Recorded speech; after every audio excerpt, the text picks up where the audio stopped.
Welcome back, focused learners. I am incredibly pumped for today's explainer, because we are firing up a full whiteboard strategy session to look at one of the most staggering military collapses in all of human history. We are, of course, talking about the fall of France in World War II. Look, if you've ever heard those cheap jokes about the French military folding like a lawn chair, well, this explainer is going to completely flip the script on what you thought you knew. We're going to use this whiteboard and our trusty stick figure armies to separate some very persistent myths from the absolutely fascinating historical reality. Okay, let's just dive right into this, because this timeline comparison right here is the ultimate paradox. Think about it. In World War I, the French military held the line against the German Empire in brutal, grinding trench warfare for 4 agonizing years. But then, barely 2 decades later in World War II, the entire nation collapses and signs away its freedom in just 6 weeks. 6 weeks!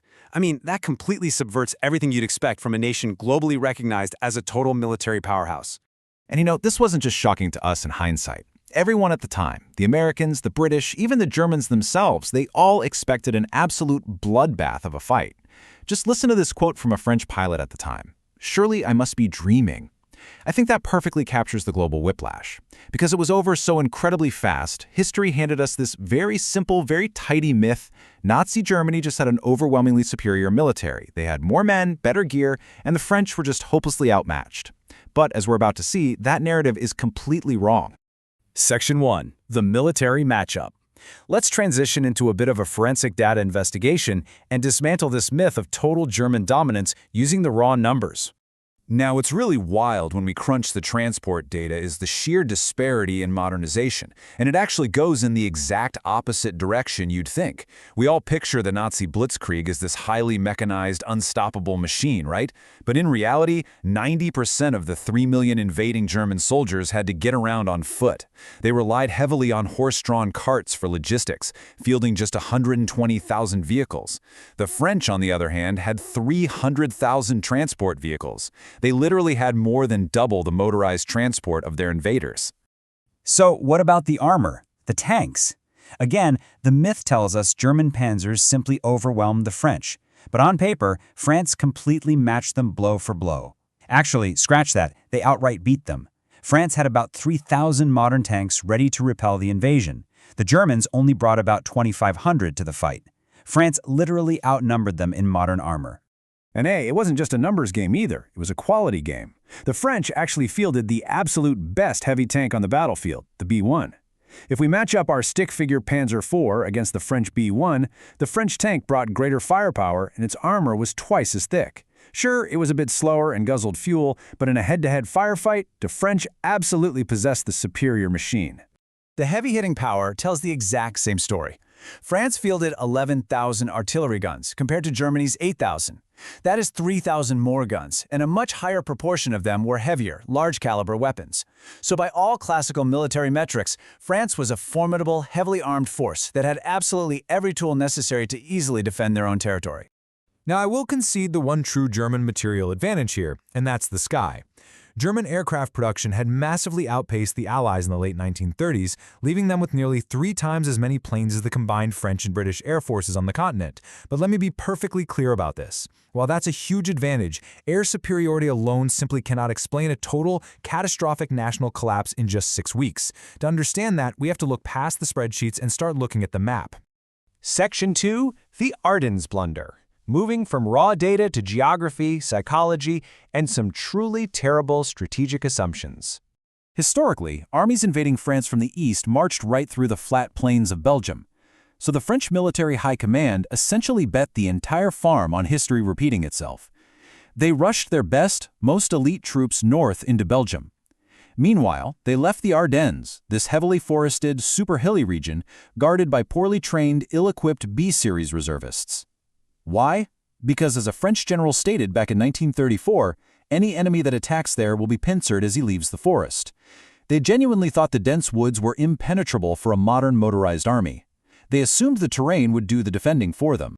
And here is the craziest part of the whole thing. The French weren't entirely crazy for thinking this. Even the Germans knew it was an insane idea. The German chief of staff looked at the plan to push a massive army through the narrow, winding dirt roads of the Ardennes and gave it only a 10% chance of actually working. 10%! It was an incredibly reckless gamble. But they rolled the dice anyway. At 4:30 a.m. on May 10th, the Germans shoved 130,000 soldiers and 1,600 vehicles into those dense woods. One German commander literally described it as the greatest traffic jam known to that date in Europe. I mean, the invaders were bumper to bumper, completely exposed, moving at an absolute crawl through a massive bottleneck. They were sitting ducks. And yet they pulled it off. Why? Because the French utterly failed to react. Just think about the sheer speed of this timeline. May 10th, they enter the forest. In just 3 days, they burst out the other side and crossed the Meuse River. And then, abandoning all caution, the German commanders recklessly sprinted their forces west. By May 20th, just 10 days after the invasion began, they reached the English Channel. 10 days! They effectively sliced the Allied armies right in half. Section 3. Collapse at the Meuse. Let's slow our pace down drastically here to look at exactly how the French let them out of the forest in the first place. The French had placed their weakest, least equipped troops at Sedan, assuming the river's natural obstacles would protect them. The Germans opened with an 8-hour dive bomber assault that just absolutely shattered French morale. But here is the critical moment. The Germans then had to physically cross the river in tiny dinghies. These rubber boats were barely staying afloat under the massive weight of the soldiers' gear. They were incredibly vulnerable. But the French commanders dithered. They delayed their counterattacks for over a day, waiting around to perfectly plan an offensive by the book, while the Germans were frantically building pontoon bridges right in front of them. Because of that lack of swift retaliation, the German crossing was devastatingly successful. I want you to burn this number into your memory: 11. At Sedan, a single squad of just 11 German soldiers managed to capture 7 heavily fortified French bunkers. Once the line was breached by just a handful of guys, the terrified, poorly trained French reservists began to flee, and a tactical retreat rapidly snowballed into a full-on, uncontrollable panic. Section 4. Defeatism and Distrust. This leads us right into the psychological breakdown of the Allied forces, because at the end of the day, wars aren't just fought with tanks, they're fought with willpower. And this brilliantly illustrates exactly where French willpower was at. We have a quote from a French commander at headquarters just before he literally burst into tears, saying, "There has been a collapse." And here's the kicker. This happened just 3 days into the invasion. Day 3. The Germans had only secured tiny bridgeheads that were still highly vulnerable, but the French leadership had already mentally lost the war. Defeatism was rampant from the very top down. Now, not everyone was blind to the German vulnerability. Winston Churchill observed the German supply lines stretching incredibly thin across France and noted, "The tortoise has protruded its head dangerously far from its shell." He saw clearly that the Germans were overextended and highly susceptible to a coordinated counterattack pushing up from the south and down from the north. But the French forces were just too paralyzed, too disorganized, and thoroughly defeated in their own minds to execute it. Making matters even worse, the Allied coalition itself completely shattered under the pressure. You had the French military totally convinced the British were instinctively selfish and abandoning them.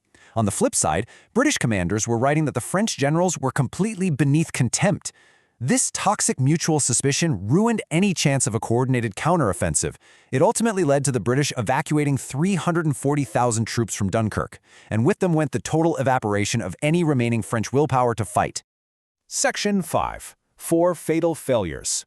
Let's bring this explainer to its post-mortem summary and define why the supposedly superior military fell apart.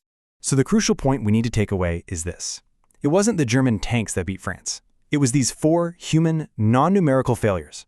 Number 1, the catastrophic failure to defend the Ardennes forest, based on blind historical assumptions. Number 2, extreme inflexibility.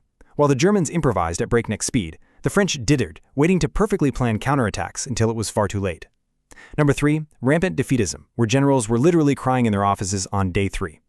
And number 4, a broken coalition, where allies spent way more time arguing than actually coordinating.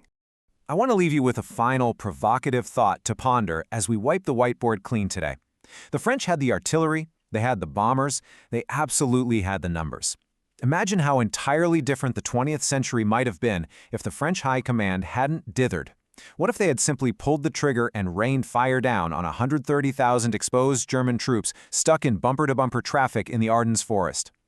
The fall of France wasn't an inevitability of Nazi supremacy, it was one of history's greatest missed opportunities. Thanks for joining me for this explainer. Keep learning, and I'll catch you in the next one.